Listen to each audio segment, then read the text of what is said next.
On Wednesday, December 15th, the City of Lake Forest hosted a community workshop on athletic field improvements at Deerpath Community Park. Over the past 6 months, City Council and the Lake Forest Parks and Recreation Board have been evaluating field improvement options, which include improved natural or synthetic turf applications, for the approximately 10-acre site at Deerpath Community Park. This first of 2 community workshops sought to gather input from residents on options and priorities related to the potential field improvements. The workshop included exhibits and a scoring exercise, roundtable discussions, as well as a report-out session for sharing table comments. Using a scorecard, attendees ranked the level of importance for different topics on a scale from 1 to 5. Some of the topics included player safety, maximizing playability, maximizing field use and condition, enhanced or improved on-site amenities, financial operational cost, environmental sustainability, parking availability and traffic, player and user group expectations, operational efficiencies, and economic development opportunity. Good evening, everyone. Welcome, and thank you for coming. On behalf of the Parks and Recreation staff and Parks and Recreation Board of Directors, welcome. We're really excited to have you here. There's a couple people I'd like to introduce you to, the Parks and Recreation Board. So this is your board, and I'll just kind of go around the room. Nancy Duffy, do you want to raise your hand over there? Thank you. Casey Spirito, Kevin Carden, Patrick Marshall over in the corner, and Mark Silver. And Sally Swarthout, who is also Director of Parks and Recreation Department. So thanks for coming. So this is really exciting for us. As I think back, actually a couple of years ago in 2019, the board actually put together a master plan along with the Friends of Parks and Recreation Department. Part of that master plan, basically what you do is you create a vision. What do you want your parks and recreation facilities to look like in 10 years? And then what is the path that gets you there? So one of the key initiatives that was identified was improving the athletic fields. And that was one of those initiatives. We reached out between surveys and key groups that we reached out to. We've got feedback from over 1,000 people. And I don't think there was one person that said, keep the athletic fields as is. We're really happy about them. So I think there is definitely unanimity around we need to improve our athletic fields. So really today the question is, how do we go about improving those fields? And that's why we have you here.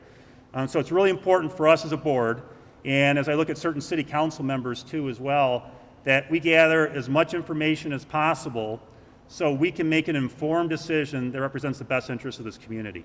And that's really going to come from everyone right in here. So it's great to have you here tonight.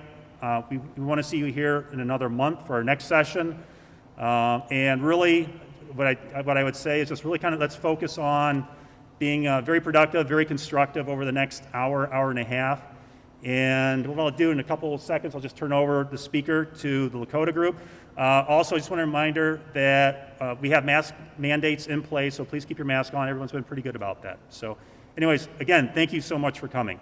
Scott? Thank you very much, everybody. Scott Ferris with the Lakota Group. I have a whole bunch of my team members here. If they'll just raise their hands, and Kevin and everybody, so everybody's here. Siraj, great, and Deb's over here, and Hannah's over here. Lakota Group was brought in, as mentioned, to help facilitate the discussion of improvements to the Deerpath athletic fields. And you've developed a master plan, and tonight's discussion is to talk about the topics about how do we develop that master plan into reality. What we want to do, what we set up is a 2-part program. Tonight is talking, listening, and vetting the topics that are of concern. So we purposely had you walk around and look at all the topics that have been brought about. For those of you who took the survey a little while ago, you'll realize that a lot of those boards were the same kind of survey questions that came out a couple months ago. The point behind the survey and the point behind tonight is to get people together to talk. Surveys are great. Surveys are in an electronic world, but talking and being around a table is probably the most effective way at community building and find out what the real concerns are. We found as a planning and design company that the best way to get people to the right spot in terms of the right fit for their reinvestment in their community is to talk about it. So tonight, we're going to talk at each table. We have facilitators at each table, Kathy over here, a whole host of different folks that are going to facilitate the discussion and concerns and issues that we saw on the boards, how you feel about them. There's nothing that's off the table. We do ask in the spirit of the holiday that everybody's positive and that we have good collegial conversation. We're all community residents. That's the most important thing. And we all want the best for those fields out there from a public reinvestment standpoint. So that's what tonight's about. Now, in a month from now, we're going to consolidate all the information. And so consolidating all the information is we're going to take back what we heard from you tonight, where we're going to report back from each of the tables. We're going to ask that somebody be a scribe at the table so our facilitator can keep the discussion going. We're going to ask everybody to be actively involved. So those of you who feel like you're not getting your sense into there, please hold your hand up. We want to hear from everybody. We're going to write down all the comments, all the concerns, all the ideas from each of the tables, and then we're going to report back up to myself, Kevin, one of our team members, and log in all these ideas and issues so that we document what we heard tonight. From tonight, we're going to move to January, and Sally, remind me, is it January 15th? Is that our next meeting, January 15th? January 19th. I knew it was a 15th and 19th, so tonight's the 15th. The January 19th, we're going to come back to you with really results from tonight, extrapolated into some concepts and ideas. Some concepts and ideas, not final plans, but concepts and ideas that meet the needs and objectives of the conversation that we're going to have tonight. How do we reinvest in those fields? So with that, we're going to take the next 30 minutes or so to work around each of the tables. After the scoring exercise, attendees gathered in table groups to discuss some key questions, including the results from the scoring exercise and priorities for improving Deerpath athletic fields. Following the discussions, there was a report out to share highlights from the table discussions. We're going to have the scribes or somebody who's comfortable standing up and speaking and talking about what each of your tables had. We're going to be typing all those things down, so if you could walk through them slowly, give us a little bit of time to get through them all. We want each and every one of you to tell us your thoughts, ideas, topics. We're going to document all those, and we're going to make sure that everything we've heard tonight we put back onto the website so everybody's clear that they've been heard, their topics were important to our discussion this evening, okay? That's really, really important to us. Had good conversations, and hope everybody did as well. So, Siraj, are you good? You ready? Hannah, you ready? Good? Okay. So the green table, key thoughts that we had this evening was, above all else, we want this effort and the analysis to hopefully bring the community together.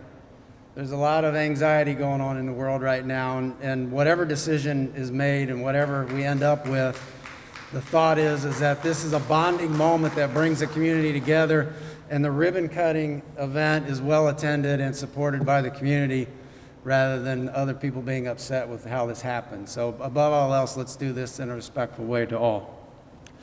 Things that we did not think were a big deal on the survey was the parking issue right now seems to be something that we'll worry about in the future with we got parking issues. Do we need to do a big expensive study? There's lots of turf fields in lots of communities that surround us as well as around the country. So there's probably good data out there that we can go borrow and use and apply to us without spending a lot of money on that part of it. External use of the fields, tournaments and things of that nature would be a good problem, but probably not something we need to be thinking about in the short term. 4th of July is held and all the residents are in that field. So if it goes synthetic, is that an issue in terms of fireworks with the warranty, with whoever the field vendor may be, with some issues around that? So just anecdotal questions. Using the field year-round seems to be a big driver at our table, in that if we're going to go to this process and this expense, being able to use it for more than 4 or 5 or 6 months out of the year would be a big benefit. So what solutions are out there that would allow us to maybe use it year-round? And our table talked about the use of a bubble, which you see in a lot of communities. So you have 12 months usage, so we'd love to have more information around that. Alternative sites, Town Line Park seemed to be another consideration. The thought is that it's not centrally located in town, so is that potentially a better location for a synthetic turf or doing tournaments or throwing up a bubble? You know, there might be some other locations that might be better than this facility. Usage of non-sports, how much is really going on at that location? I don't think most of the residents have a good feel as to how much use or how many hours a day or how many people are using that facility on a regular basis, so we'd love to see some of that data. We talked about the injury aspect of synthetic turf. You know, even our table was split in terms of, you know, there's studies that says it's going to cost more injuries, there's studies that says it's not. So some more data around that and what can be done to mitigate sports injuries. Fields that are more playable than the current conditions is the big theme of what we really want to get out of this. I think universally we would all agree that the fields are in pretty poor condition after years of maybe not the proper maintenance. So whatever we got to do, we got to have them more playable for a longer period of time. The baseball folks would really love to play on a field that they felt was a baseball field rather than, oh, by the way, hit it as far as you can and run as fast as you can, you know, because it doesn't really feel like there's a baseball specific field. So will either solution, you know, provide that outlet for them. Talked about the option of combo fields, you know, synthetic, natural turf. Is there a hybrid solution in here that makes sense? We did talk about the fact that there are other parks that can be scheduled for programming that are going to be natural grass. So, you know, it's not like we're going to turf every park in town. So there are choices, but even within that 10-acre site, is there a hybrid option that may make sense? And then finally, at the end of the day, we want everybody to coalesce around this idea, but the final product has to be something that we're proud of. A lot of us have kids that go to neighboring communities and play in events, and they all seem to have better facilities than what we're using. So at the end of the day, we want something that is up to the standards of what we want Lake Forest to have, and when out-of-towners come to Lake Forest and use our facilities, we want them to be first class. Thank you. Great, thank you, thank you. My name is Mike Mandrasina. I'm Commissioner of Lake Forest Baseball Association. I represent about 150 families in Lake Forest, so I'm biased towards baseball. I could tell you that my son has played in the Lake Forest Baseball Association for 8 years now, and the fields out here are pretty low quality. To be frank, it's slightly embarrassing to go to other communities and know what we have in Lake Forest.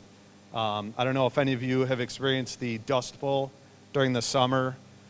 We have very fine sand in the infields here, and when there's any sort of wind, it picks all the dust up and blows it in our kids' faces and all the people watching's faces. Another issue is the safety. There's holes in the outfield. You know, some are caused by sprinkler heads that dig into the dirt. So you run the risk of twisting an ankle and holes in the outfield. The infield, where the infield meets the grass, if you could picture it, there's a lip. So if a ball is hit hard and it hits that lip, it bounces up. And I've seen it a handful of times because I coached a number of years, where it hits the kids in the face. So the fields that we have out there are not safe, in my opinion. And they're uncomfortable. They're embarrassing. We could do much better. We could do much better. To your point, think about it. Baseball, kids go out there, they swing the bat as hard as they can because they want to hit a home run. Well, how do you hit a home run if there's no fence? You know, it's a visual hurdle for kids that is very significant for a baseball player. That's what kids dream of having a fence to hit the ball over. So that's very important, with respect to baseball. We also spoke about environmental sustainability. We'd like some more information on what this means for the environment, putting turf down. But then we'd also like some more information on what the current situation is as far as what kind of pesticides are sprayed onto the fields and run off into the river over there. So I think, we should do a little more research and make it public knowledge to everybody so we just know. We discussed the roadway and how a single car, I forget the term you used, but how a single car stopped at the stop sign by the basketball courts stops everybody all the way up the drive and onto Deerpath. So maybe widening that road and then offering access for the fire department to get from the fire department to the rec center if there's an issue inside the rec center. Right now, if there's the traffic jam, there's really no way of the trucks getting there.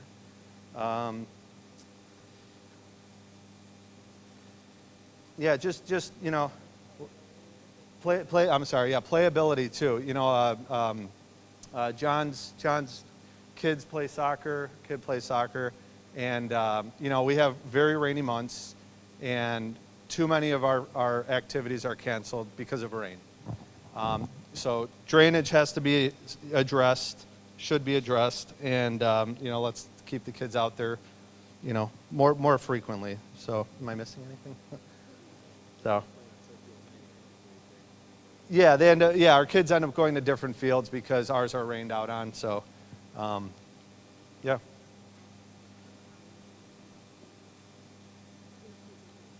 And then this will lay the foundation for fields moving forward. Like right now we'll work on this field, but in the future maybe this will lay the foundation for the other fields throughout Lake Forest. So I think that's it, right?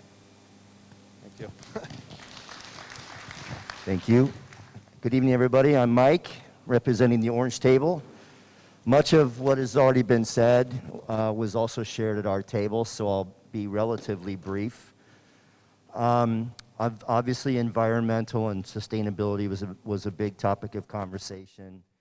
One of the big areas that we had a pretty big conversation, spent a lot of time around, was the loss of playing time. And a lot of folks that are at our table have kids that play in travel programs that have to go to other communities to play. So that was one of the big areas that we had conversation around.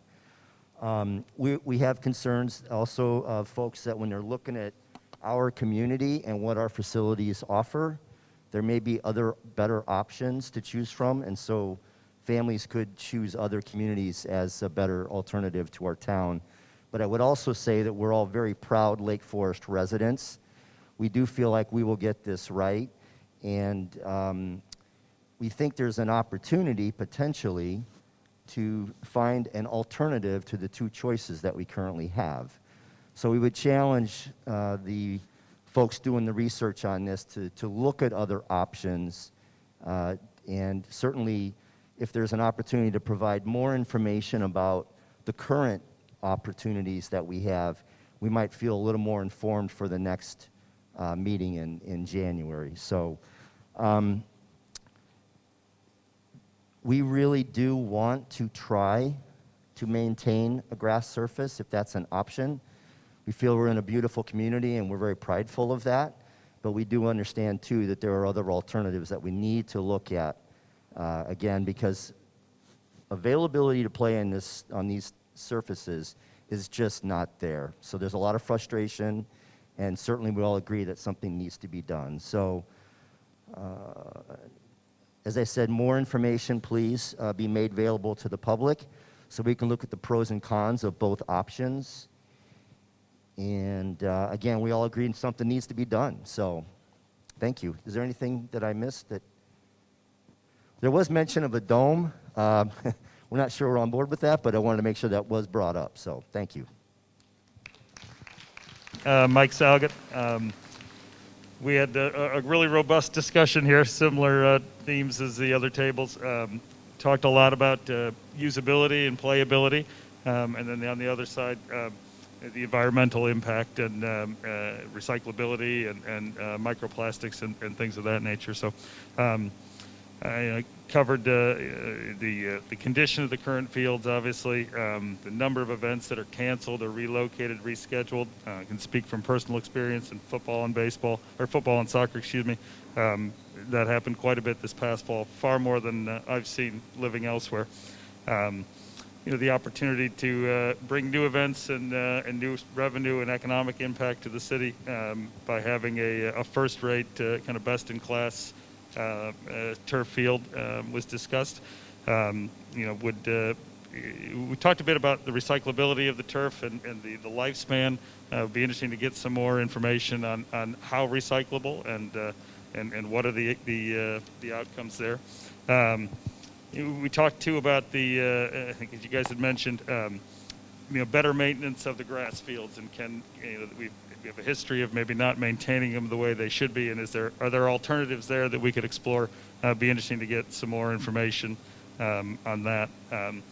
Ultimately said, everybody wants to do what's best for the kids. That was sort of the overarching theme here, that that's sort of the primary purpose for being here. But those were our two biggest topics: environment and usability and access. If I missed anything else, all right. Thank you. I'm David Hamming, and our table, the red table, had pretty much similar discussion that the other tables have had so far. We thought the most important thing that needs to be happening going forward is to define what these fields are actually for. Are they for the local neighborhood? Are they for the Deerpath gym classes? Are they to host big Northern Illinois tournaments? Because you need different fields and different facilities for those different purposes, so that needs to be really defined. And our table came up with, if it's to host tournaments or to have really large numbers of people coming to these fields, that there's better alternative sites in Lake Forest to do that, namely the Town Line Field, which has larger acreage and better accessibility to the highway system. When we went through ranking what we thought was most important, like other tables, it was safety, fields that are actually usable, and still environmentally responsible. I got interested in this project because my job revolves around child safety. I'm an orthopedic surgeon, and so looking at the different fields was kind of an interest to me. And I'll be honest, I can't find that there's any clear data showing one field is safer than the other field. It really depends upon how prepared you are for that field and how good that field, how high the quality of the field is. So if we decide that we want to put in turf and everybody's behind that, but we put in crappy turf, it's going to be a bad field. And if we decide that we want to stay with grass, but we don't have great drainage and we don't have it level, kids are still going to get injured. So you have to have high quality of what we end up doing, which I know in Lake Forest we're going to do. The only concern I have with regards to safety for the turf is that this field is a community field behind a school with lots of little kids. And to use high-level turf, you need to wear the right shoes and have the right equipment.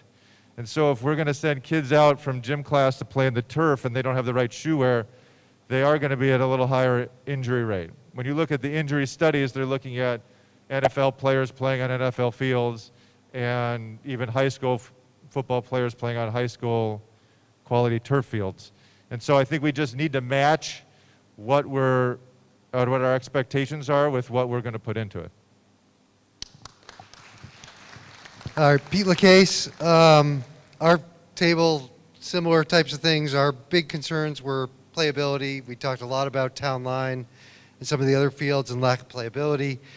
We thought that was most important. We've seen a lot of injuries on those fields recently, so we talked about a bunch of that because they're not well kept. We talked about the environment and the impact of the drainage and just making sure that we have a good plan with whatever type of field we put in. We talked about the amenities, and bathrooms were the most important because we don't want to use portalettes. So that was important. What else did we talk about? We talked a lot about the use, so echoing Dave's comment, just making explicit what types of fields we want to put on here. We talked a little bit about operationally and how we might save some of the clubs some expense by having permanent lines. That might actually be a cost savings. And we talked about parking not really being an issue we saw as truly important. So that's where we ended up. Hi, my name's Katie Anderson, and We have a couple of our participants here are coaches, so we had some terrific comments about what it's like to play on the fields, and fathers of young kids. We would say that our top priority is safety of a playing surface for whatever the age group is, whatever the sport is it a safe playing surface? The second one that we thought was important was what's the cost? The initial cost, maintenance cost, what about a stress test on synthetic turf? If we get 4 inches of rain in one fell swoop, can synthetic turf absorb that, or will we see the fill be destroyed? Then talking about kids wearing the appropriate shoes and not damaging the synthetic turf. How do we regulate that? Also, does synthetic turf field need to be fenced? And then does that mean the rest of the community does not have access to that playing field? The third was environmental concerns and what's the impact of either grass or synthetic turf. We commented that the master plan for this field has to work within the framework of the strategic plan of the City of Lake Forest, and it has to work within the sustainability plans. So we want a solution that's healthy for our kids, as well as our natural resources. The fourth, amenities. We felt that Deerpath Park could use some more attractive in the sense of drawing people to it amenities, such as jungle gym located more within the park versus at the school. And we want it to some extent to be competitive, a competitive field to other suburbs. The traffic flow is our fourth important element. We commented that Deerpath School and the police have had a number of conversations about traffic congestion, and we wonder how this, if you increase the playability of Deerpath, which means more traffic, what happens next?